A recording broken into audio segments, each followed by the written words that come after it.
Bonjour à tous et bienvenue sur la chaîne de Papier et de Rêve. Je suis Ursula et aujourd'hui je vais peindre avec vous une plante grasse. Alors ça fait quelque temps que j'étais un peu absente sur YouTube et c'est tout simplement parce que j'ai encore déménagé. On est allé un petit peu plus loin que Barcelone et on est installé dans une petite ville plus au calme, plus près de la mer et j'espère que ça va mieux fonctionner pour notre organisation à tous les 3, tous les 4 avec Aria et voilà, donc j'espère être un peu plus présente à partir de maintenant. On va voir comment ça s'organise, mais en tout cas, c'est l'objectif. Alors j'ai commencé cette aquarelle par appliquer, du jaune Maya, à l'endroit des fleurs de cette plante grasse. C'est une plante grasse qui fait des fleurs un petit peu comme, une marguerite, on pourrait dire. Vous allez voir l'image de référence un tout petit peu plus tard, vous allez mieux comprendre ce que je veux dire. Comme toujours, l'objectif de mes premiers coups de pinceau, c'est de placer les bonnes couleurs aux bons endroits. Donc j'ai placé mon jaune Maya à l'endroit, où je souhaitais avoir les fleurs. Maintenant, je suis en train de créer un vert avec le jaune Maya et de l'indigo, pour, créer un petit peu les plantes grasses autour. Vous voyez, je n'ai pas, tout de suite utilisé, l'autre jaune que j'ai dans ma palette, le jaune, la laque jaune. J'ai utilisé aussi un peu de jaune Maya pour lier un peu toutes les couleurs ensemble. C'est assez intéressant souvent de mélanger les mêmes couleurs ensemble au sein d'une même aquarelle. Ça donne, une unité dans les couleurs en fait et c'est pour ça que j'ai fait ça. Alors c'est sûr que je préfère un peu la laque jaune pour mélanger mes verts parce que, je trouve que le vert pardon obtenu est plus naturel, mais là j'avais besoin de cette petite touche de jaune Maya pour lier la couleur des fleurs et la couleur, de la plante en elle-même.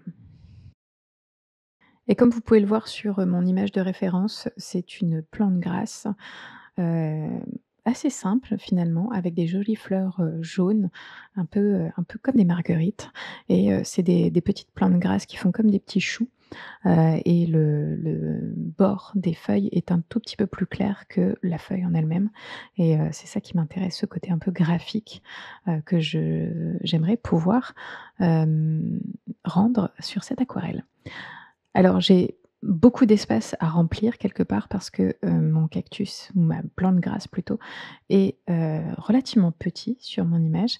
Les fleurs prennent beaucoup de place, mais la plante en elle-même n'en prend pas beaucoup et du coup, il faut que je remplisse un peu toutes ces zones. Alors j'essaie de faire une couleur un peu neutre avec, de l'indigo et du rouge oxyde transparent. Ça va me permettre de créer des tons un petit peu chaleureux à certains endroits pour faire penser à la terre et aussi lier toujours les mêmes couleurs, au sein de mon aquarelle. Donc j'ai utilisé de l'indigo, heu, dans la végétation de cette plante grasse. Je vais utiliser aussi l'indigo, dans la terre, les couleurs un peu plus neutres de cette aquarelle. Et j'hésite pas à mettre beaucoup d'eau dans cet, arrière-plan parce que le rouge oxyde transparent est une couleur qui granule et pour activer la granulation, il faut, de l'eau. Il faut utiliser beaucoup d'eau ou en tout cas suffisamment pour que la couleur puisse voyager et sédimenter en fait, en quelque sens en quelque sorte, pardon. Et j'utilise un plus gros pinceau pour cette zone-là parce que je veux quelque chose de flou. Je veux pas trop de détails dans cette zone. Je veux juste, créer une ambiance, et à ce stade-là, en fait, toutes mes couleurs sont placées au bon endroit. Maintenant, il y a plus que les détails à faire. Alors il y a plus qu'à bien sûr, mais en tout cas, je sais où je vais, parce que, ma structure est là. Alors maintenant, je vais essayer de donner un petit peu plus, de puissance à mon arrière-plan. J'ajoute à nouveau de la couleur, toujours ce mélange d'indigo et de rouge oxyde transparent auquel j'ajoute aussi un peu de violet toundra, toujours des couleurs qui granulent, pour, ajouter de la texture très facilement en fait. Le rouge oxyde transparent va granuler, le violet toundra va granuler et du coup ça va ajouter, de la texture sans que je n'ai presque rien à faire à part appliquer la couleur.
Il y a quelques instants, je vous parlais de l'importance de l'eau pour faire, sédimenter et granuler les couleurs. Il y a aussi un autre, élément qui est très important, c'est le mouvement et c'est pour ça aussi que j'ai, bougé ma feuille. Je l'ai soulevée de la surface sur laquelle je travaille et j'ai pas hésité à vraiment laisser couler l'eau, parce que c'est aussi ce mouvement-là qui va aider les couleurs à granuler et qui va aussi les aider à se déposer, en fait, en suivant la gravité, et à faire des traces assez intéressantes. Je vous avoue que j'étais pas forcément rassurée en faisant ça puisque, j'avais ma zone de jaune des fleurs qui était bien présente et j'avais peur que toutes mes couleurs sombres, coulent dans cette zone jaune. Mais ça a bien fonctionné.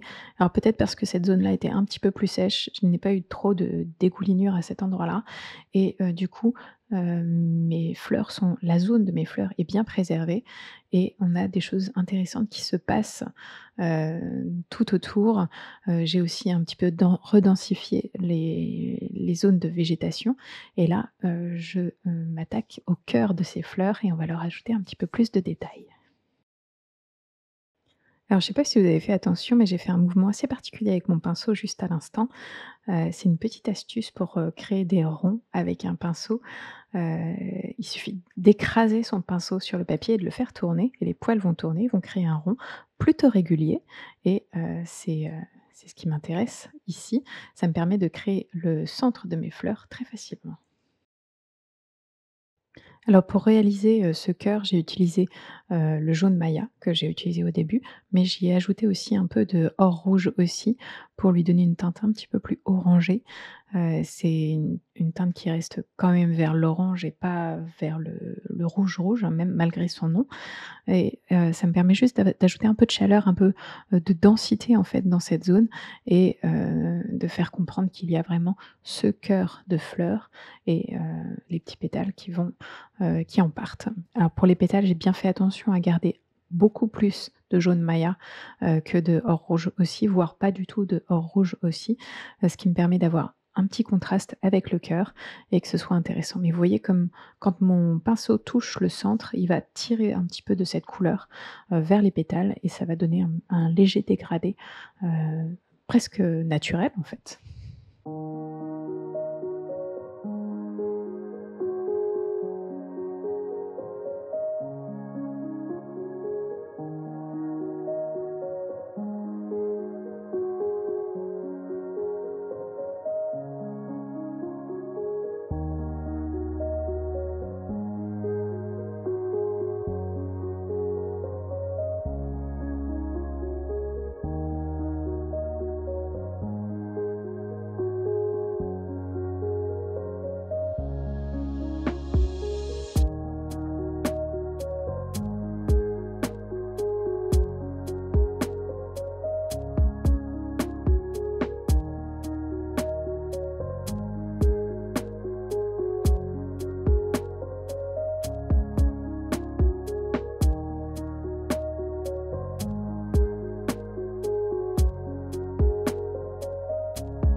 Maintenant que j'ai ajouté pas mal de détails dans ces fleurs, je vais, les rendre un petit peu plus visibles, parce que tout est un peu au même niveau, dans mon image pour l'instant. J'ai besoin de beaucoup plus de contraste, j'ai besoin de faire un peu de peinture en négatif, ce que je suis en train de faire en ce moment. Je peins autour de mes fleurs avec une couleur beaucoup plus sombre, pour les faire ressortir. Quand on a des fleurs très lumineuses comme c'est le cas, avec, cette plante grasse, c'est bien de créer un contraste très, très fort entre la couleur de la fleur et le reste de l'image. Ça permet de les faire ressortir, de les rendre plus vibrantes, et en plus quand on joue un peu avec les couleurs et qu'on, utilise une couleur, contraire à la couleur de la plante. Donc ici, j'ai une plante, une fleur jaune, donc le contraire, ce sera du bleu ou du violet. Heu, Ici j'ai choisi le bleu, je le fais très, très foncé, c'est un mélange d'indigo et de rouge oxyde transparent avec un petit peu plus d'indigo et c'est presque noir en fait, mais il y a une légère teinte bleutée, qui me permet d'ajouter encore plus de contraste. Donc j'ai un contraste de ton, un ton très clair et un ton très foncé et aussi un contraste de couleur, une couleur jaune orangé et une couleur, bleu foncé un petit peu grisé. Alors comme souvent lorsque je fais de la peinture en négatif, j'appose ma couleur en premier avec mon pinceau. J'essaie de bien détailler, la dentelle en fait de ces fleurs et ensuite je vais, flouter le côté extérieur de la fleur vers l'arrière-plan, pour avoir quelque chose d'un peu plus doux. Alors bien sûr, je ne vais pas détailler, tout le côté de la fleur, je vais laisser des zones un petit peu plus floues, des zones un petit peu plus nettes et c'est aussi, ce contraste entre flou et net qui va rendre, les choses un petit peu plus fluides et intéressantes aussi, dans cette image. Et je vais continuer à tourner autour de mes fleurs pour bien les mettre en avant avec cette couleur, beaucoup plus sombre. Je le rappelle, c'est de l'indigo et du rouge oxyde transparent en grande majorité. Et j'hésite pas aussi à adapter, la position de ma feuille pour me faciliter le travail. Ça sert à rien, de garder sa feuille tout le temps droite et de ne pas être à son adroit. Je sais qu'il y a des gens puristes qui disent qu'il ne faut pas toucher à sa feuille, mais pour une fois, on peut le faire, ça facilite les choses, ça permet d'être aussi un peu moins stressé, ce qui est pas plus mal finalement quand on peint et donc je n'hésite pas à le faire quand j'en ai besoin et ici, j'en avais besoin. Alors c'est toujours la même technique, hein, j'appose ma couleur sombre, et ensuite je viens flouter vers l'extérieur, vers l'arrière-plan, jamais vers la fleur parce que ça risque d'amener trop de couleurs, sombres à l'intérieur de mes pétales que et ma fleur, je veux vraiment la garder la plus lumineuse possible. Mais je n'hésite pas à étirer bien ma couleur vers l'extérieur. Des fois on a besoin de le faire un peu plus loin, des fois non. Ça dépend un peu de tous les cas. Là, je vais continuer à travailler mon arrière-plan pour lui donner un petit peu plus de caractère. Donc ça ne m'embête pas qu'il y ait des zones un peu plus nettes dans, la couleur que je viens de tirer. Ça ajoutera de la texture et quelque chose d'intéressant dans cet arrière-plan. Donc ce n'est pas un problème, cette fois-ci. Mais sinon, si vous voulez quelque chose de plus doux, il ne faut pas hésiter à tirer la couleur et presque même remouiller toute la feuille en fait, pour qu'il n'y ait pas de démarcation, de cette couleur sombre, vers l'arrière-plan.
Alors maintenant, j'ai bien retravaillé mon arrière-plan.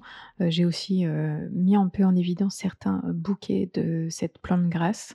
Vous voyez que j'ai ajouté beaucoup de couleurs plus foncées. Alors c'est toujours les mêmes couleurs, hein, c'est le l'indigo, le rouge oxyde transparent. Par moments, il y a aussi un peu de guéri forêt, si je ne m'abuse. Mais en tout cas, c'est vraiment, cette base de couleurs qui me permet d'avoir plein de nuances différentes dans l'arrière-plan. Des nuances un peu plus neutres pour bien mettre en avant la fleur et les petits choux de la plante grasse. À ce stade de l'aquarelle, on a, un peu 2 directions où on pourrait aller. Soit on garde l'aquarelle et on essaye de, peindre les petits choux d'une manière un peu plus sombre au cœur pour faire ressortir un peu, ces feuilles, un peu plus claires sur la pointe, un peu dentelées. Ou alors, vous faites comme moi, vous prenez, de la gouache blanche et vous peignez, les bords de ces feuilles, avec la gouache blanche. Et pour appliquer cette gouache blanche, je ne me sers pas d'un pinceau, pour l'aquarelle, ou en tout cas pas dédié à l'aquarelle. C'est un pinceau, que j'utilise plus souvent pour la gouache, qui est, un pinceau angulaire en fait, en fibres synthétiques, donc des fibres très beaucoup plus rigides que l'aquarelle et très, très douces par contre, ça oui. Et qui me permettent d'avoir une pointe ultra fine, en fait. C'est un pinceau qui est vraiment très, très fin et qui est coupé à une forme d'angle, en fait et ça me permet d'avoir ces petits traits, très précis et c'est exactement ce que je cherche ici pour, délimiter ces feuilles. Pour poser, ces petites traces blanches, j'essaye de surtout ne pas trop réfléchir. J'essaie de juste de me laisser porter en regardant mon image de référence. J'essaie pas forcément de faire des trucs très, réalistes finalement, parce que, je sais que, ce n'est pas ce que je veux. J'ai envie qu'il y ait un petit peu plus d'ambiance en fait dans cette aquarelle. Surtout que, cette, gouache, même si c'est une gouache, donc opaque, elle va, s'adoucir un petit peu en séchant, comme si elle absorbait un peu les couleurs de l'aquarelle par-dessous et elle va être beaucoup moins blanche que quand je vais la poser et je veux juste avoir cette impression qu'il y a quelque chose, mais sans entrer trop dans le détail. Le détail toujours, je le veux sur le centre de mes fleurs, c'est cet endroit-là que je veux le plus de détails parce que c'est mon point focus dans cette image. Le reste, tout doit être un petit peu plus flou, pardon et vraiment suggérer, en fait. Donc avec cette gouache, je suggère qu'il se passe quelque chose sur ces feuilles, mais j'essaye de ne pas trop en faire. Et si à cette étape-là, vous vous rendez compte que vous allez un petit peu trop loin avec la gouache, ce qui n'a pas été mon cas, cette fois-ci, mais je vous le dis, pour le cas où, n'hésitez pas à flouter la gouache, et faire en sorte qu'elle soit un petit peu plus, floue, vague, sur les endroits qui ne vous plaisent pas, quitte à revenir avec la gouache ensuite par la suite. Mais, comme la gouache c'est une peinture à l'eau, il ne faut pas hésiter à juste remettre un peu d'eau, flouter ce qui ne vous convient pas et voire même quasiment effacer en fait et ensuite revenir plus tard avec, un petit peu plus de gouache si vous en avez envie. Et avec ces derniers petits ajouts, cette aquarelle est terminée. Merci de l'avoir regardée jusqu'au bout et j'espère qu'elle vous a plu. N'hésitez pas à aller jeter un coup d'œil sur le blog pour plus d'informations sur cette image et bien sûr, dites-moi ce que vous en pensez dans les commentaires. À bientôt.